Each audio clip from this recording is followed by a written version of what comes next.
Espero que ela esteja falando sobre o inquérito do fim do mundo, né? Que realmente prendeu jornalistas aí sem o devido processo legal.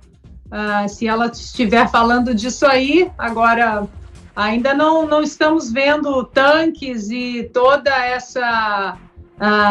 esse corte aí nas artérias, as saudáveis artérias da democracia do Brasil, mas é a torcida, né, Vitor? É o famoso, como dizem aqui nos Estados Unidos, é o famoso wishful thinking, é o que eles esperam e gostariam que acontecesse, mas que infelizmente para eles não está acontecendo, então eles têm que tocar a narrativa para frente, tem que continuar contando uma mentira 1000 vezes até que ela vire verdade, né? Como já diria o marqueteiro lá atrás do passado, de um certo alemão. O interessante, Vitor, sobre o Greenpeace francês, e foi muito bom o Fiuza ter relembrado que o presidente francês Emmanuel Macron tuitou uma foto antiga se referindo a como se fossem incêndios atuais, né, o ano passado, sobre a Amazônia. O interessante, Vitor, é que basta uma pequena pesquisa para você ver que, como a gente estava falando anteriormente, que a China hoje é quem mais, é o número 1 isolado, né, em lançamento de dejetos de lixo nos oceanos. Sabe quem é o número 1 na Europa, Vitor? É a França. De acordo com um relatório da WWF, a França é o país europeu que mais lança dejetos nos oceanos, os verdadeiros pulmões do mundo. É só a gente voltar aí na aula da 4ª série, né? Mas que a narrativa aí, a falácia é que os pulmões do mundo eles estão na Amazônia, o que é uma falácia danada, muito grande. E aí o interessante, Vitor, é que o ano passado a Sibéria teve um dos piores anos nos seus incêndios, um dos piores na história. E a gente não viu a França ou Emmanuel Macron tuitar sobre as péssimas políticas ambientalistas, as péssimas leis ambientalistas da Rússia, porque ali com Vladimir Putin ele fala mais fino, né? Inclusive incêndios esses, Vitor, que eles foram tão graves que eles derreteram parte do permafrost, né, que é chamado, que é ali o solo congelado ali da Sibéria, que armazena grandes quantidades de carbono, né, e se derreter libera enormes reservas de metano.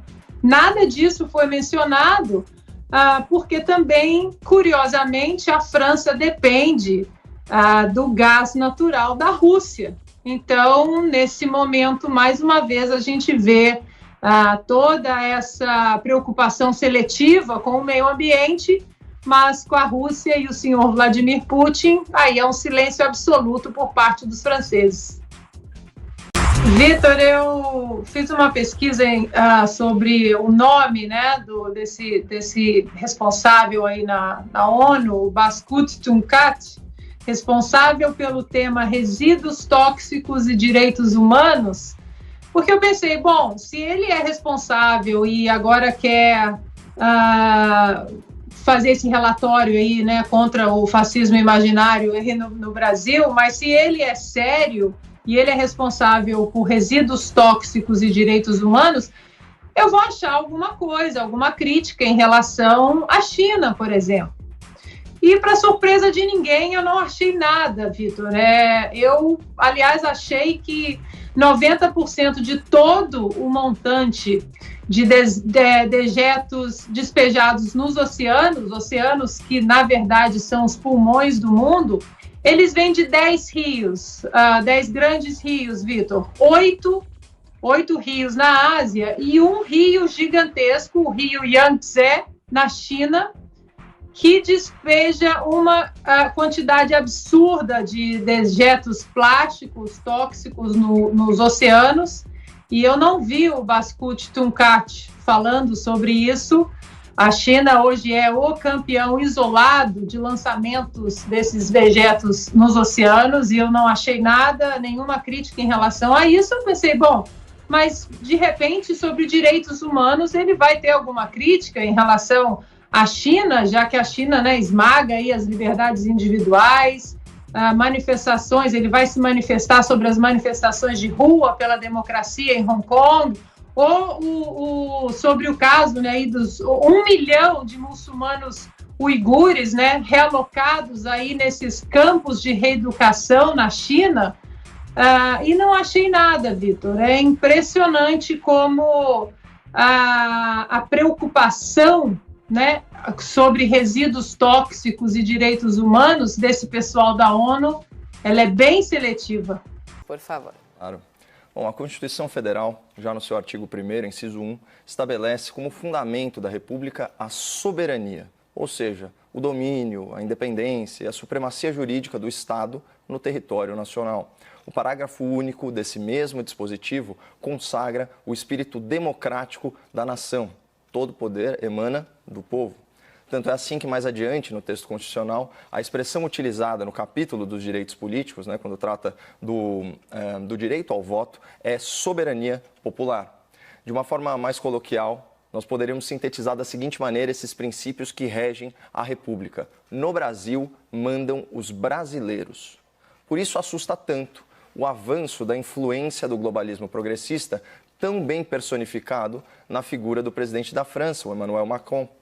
À época da primeira investida europeia sobre o território nacional, naquelas alardeadas queimadas de 2019, eis o que declarou o líder francês sobre a proteção da Amazônia por uma Liga de Nações. Aspas.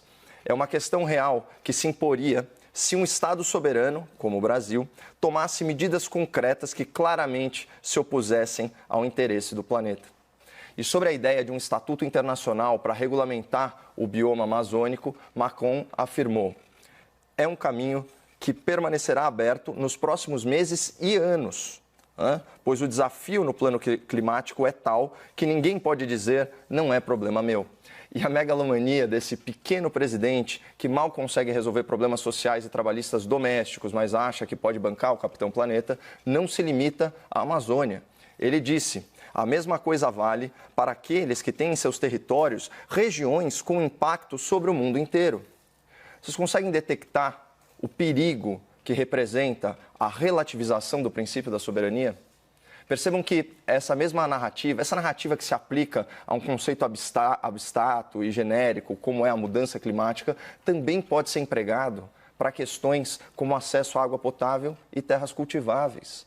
Essa lógica globalista permitiria que, diante de uma necessidade mundial, a comunidade internacional retirasse autonomia e retirasse jurisdição sobre territórios nacionais e suas respectivas riquezas. É isso que está em jogo, pessoal. Não o aquecimento global, as mudanças climáticas ou as florestas em chamas. Ainda que esses problemas existam em maior ou menor grau, eles servem como pretexto para grandes jogadas geopolíticas, com a mobilização da opinião pública e o desgaste seletivo de governos. Ou vocês estão vendo alguém pegar no pé do governador democrata progressista da Califórnia em razão dos incêndios florestais que pintaram os céus do estado de laranja. E detalhe, por lá houve vítimas humanas. Os políticos gringos insensados aí por uma imprensa militante, têm uma aura meticulosamente talhada e esculpida pelo marketing progressista. Então, para não cair na enganação de que os líderes europeus são almas caridosas, muito preocupadas com o planeta, por favor, informe-se sobre a matriz energética da União Europeia. Estude quanto combustível fóssil eles queimam desnecessariamente só porque é mais barato. Pesquisem o tamanho da devastação da sua vegetação nativa, conheça o passado colonialista, extrativista dessas grandes potências. E, finalmente, lembre-se do que ensinou o estadista francês Talleyrand: nações não têm amigos, nações têm interesses. A ideia de internacionalização da Amazônia é tão antijurídica, mas tão antijurídica, que até a senhora Dilma Rousseff se manifestou contra essa medida. Então, aspas aqui para as duras críticas feitas pela ex-presidente, dessa vez em português, não em dilmês. Existem 20 milhões de habitantes na Amazônia. Não é um deserto. O Brasil sem a Amazônia não é o Brasil. Internacionalizar é uma proposta absurda. É um alento saber que até grandes expoentes da esquerda como a ex-presidente do Conselho da Petrobras durante o Petrolão, também rechaçam os delírios colonialistas de Macron.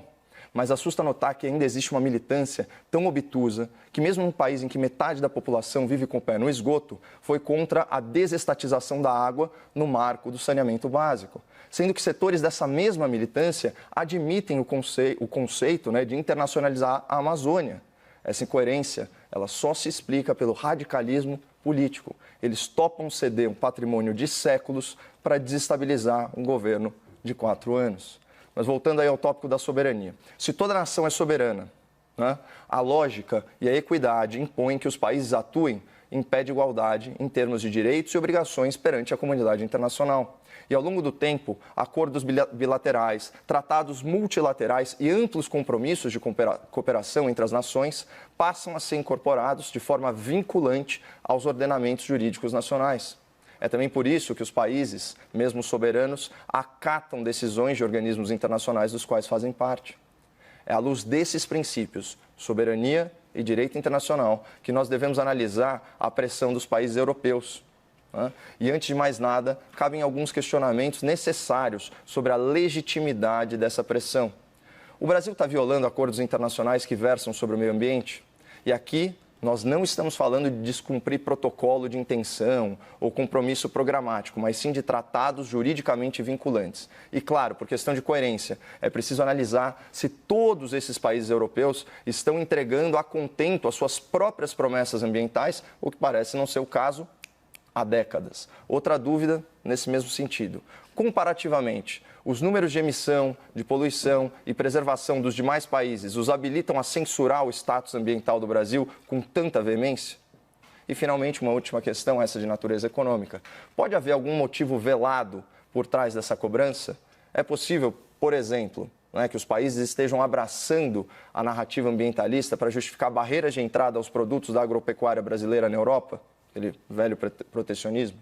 Essas são todas indagações pertinentes, porque elas nos ajudam a entender se essa pressão internacional é justa e bem intencionada. Só compreendendo o mérito jurídico, material dessa cobrança, nós podemos atribuir verdadeira legitimidade ao pleito dos países europeus e agir de acordo, acatando ou refutando as solicitações. A priori, não existe problema nenhum em mudar políticas públicas por orientação ou influência internacional, mas desde que elas sejam legítimas e não firam a nossa soberania. Afinal, no Brasil, mandam os brasileiros.